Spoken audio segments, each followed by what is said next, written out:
But right now, there's somebody coming to give a testimony about how God can take and turn graves into gardens.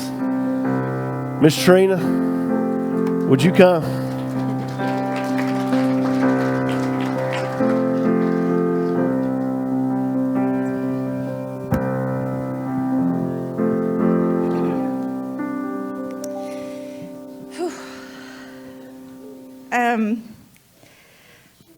I've been fighting this for a while, telling my testimony again, but it keeps coming at me. We ended up doing it today, and both of the Hero House and the Fulton House is here. And I was like, "You've got to be kidding me!" And then she starts singing that song, and I was like, "Wow!" I mean, it just all came together. Most of you know me, but for those who don't, my name is Trena, and I used to be on drugs and alcohol. I started in high school mainly just drinking and smoking pot on the weekends, partying, having fun.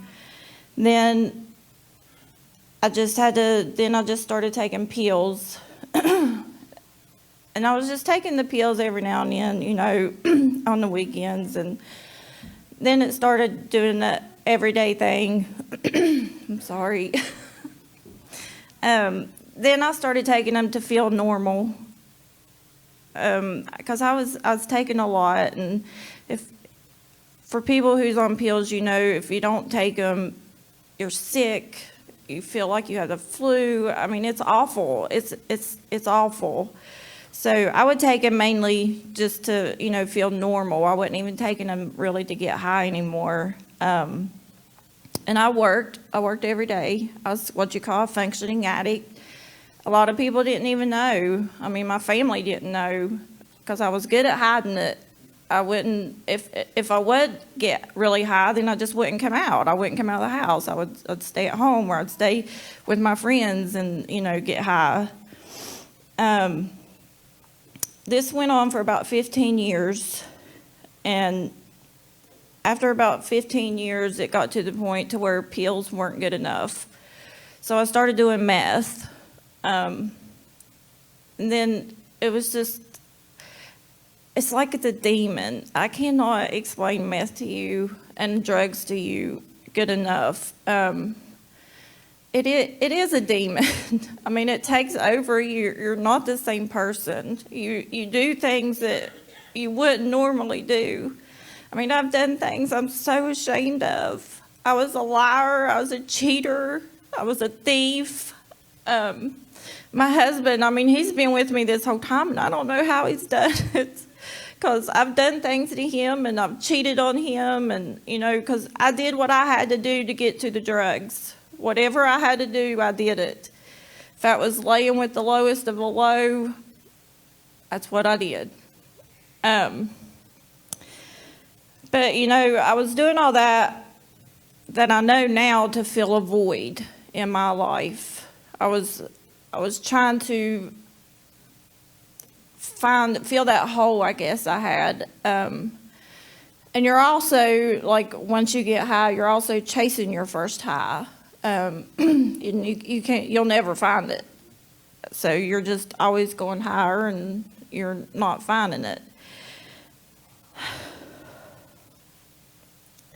I did everything I could to make me feel good. You name it, and I did it. Oh my gosh, sorry. Some of this stuff people don't know, and I'm just really nervous. But it got to a point to where I wanted to die.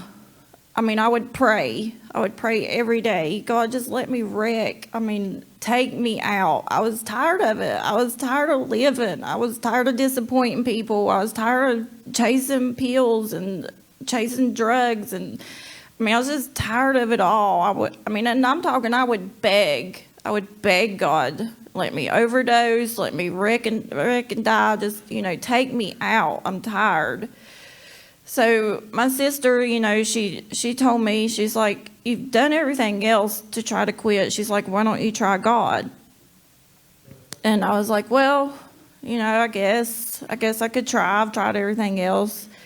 So I went to church that Sunday, and I didn't even stop. They hadn't even started singing or nothing. I just came straight to the altar. That's how hard it hit me. I was crying, and my sister thought somebody died, and I was like, no. I was like, just do something. And she's like, what do you mean? I said, just do something. I was like, she's like, you're ready? I said, I'm ready. I was like, just do it. I was like, help me do what I got to do. So that day I got saved, and God even delivered me that day of drugs and alcohol.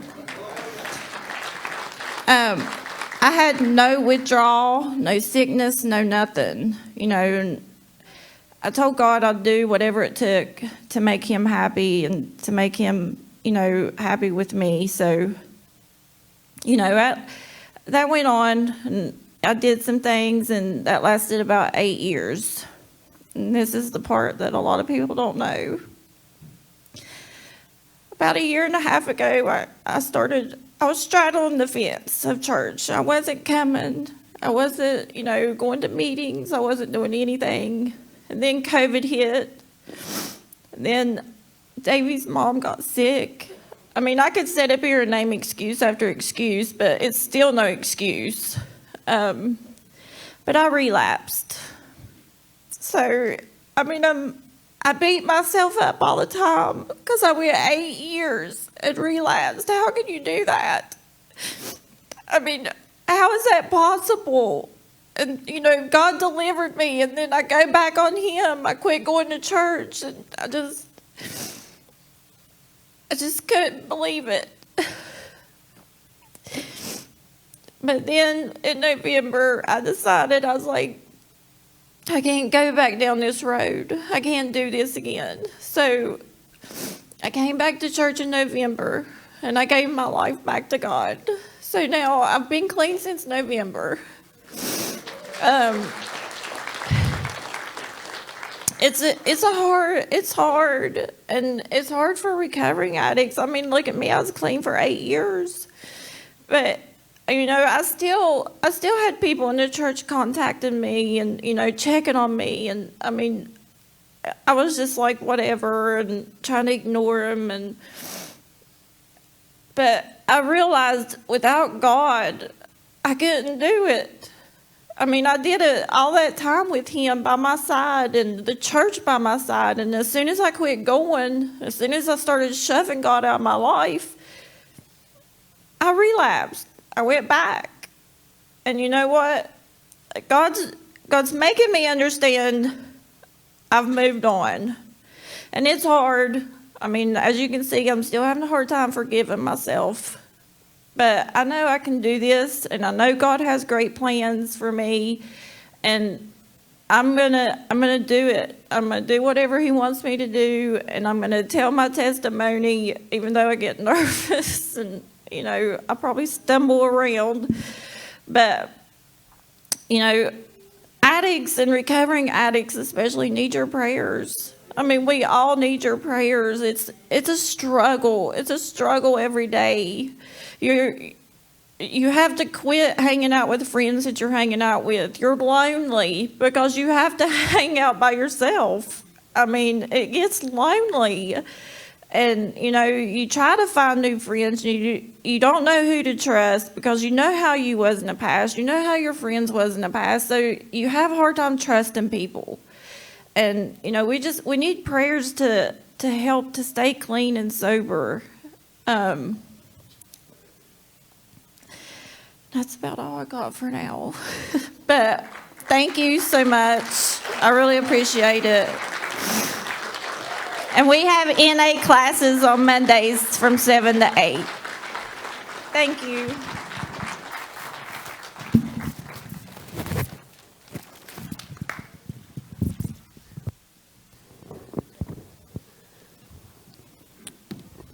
Remember the story last week of Nehemiah?